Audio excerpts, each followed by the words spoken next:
worst halves I've seen the Lakers play this season, Jay. That's not saying much. No, but you know what, Bill? They have improved. The Lakers got everybody involved. Everybody was touching the ball. Dwight Howard got some great touches down low, and he produced points. Kobe took his time, got himself involved. But then Earl Clark and some of the other guys got involved, too, and scored. I like what I saw on offense. The rhythm of the game was excellent. And if you think about it, Michael, the way the Lakers controlled the game, they should really be up like 10 or 12 points. But you know what happened? Defense reared its ugly head. Miami's clear weakness is rebounding, yet they out-rebound the Lakers 19-10 in the half. That's unacceptable. And, as we are accustomed to talking about every halftime, unfortunately, the opposing team shoots some crazy percentage.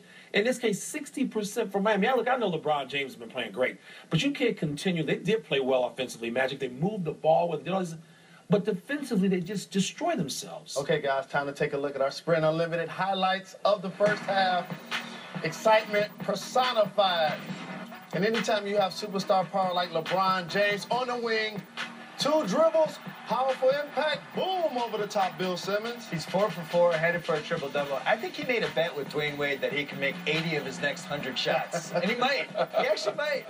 You saw him giving up good shots to get great shots. And here's Dwight Howard catching the basketball in the paint, prime real estate, soft touch over the right shoulder. Maybe the Lakers should look to do a little bit more of that going against a smaller front line in the Miami Heat. My only quibble with Dwight, don't get mic'd up. Stay away from the microphones for about 2 weeks, Dwight. Seriously, just take a break.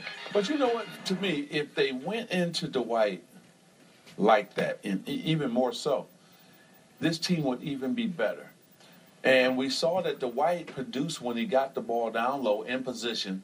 And I'm hoping that the Lakers see, and Coach D'Antoni sees it, get this man the ball on the post, and good things happen. Not only for himself, but he's an excellent passer. Have more than 5 shots. Well, we saw we saw those clips of them going to Dwight 3 times, and then they went totally away from it. What happened to riding this thing? Because Dwight is an unselfish player. If they start to collapse on Dwight or double, he knows how to find those shooters. Yeah. Meta can get his threes off of that instead of just coming down and jacking up. And we should mention, Miami's had trouble against teams with size all year. And if there's ever a team that Dwight's going to have success against, it's Miami.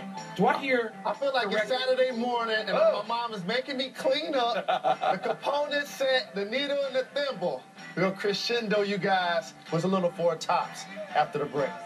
The Sprint Halftime Report, brought to you by Sprint. Get the free NBA Game Time app. Learn more at sprint.com/NBA.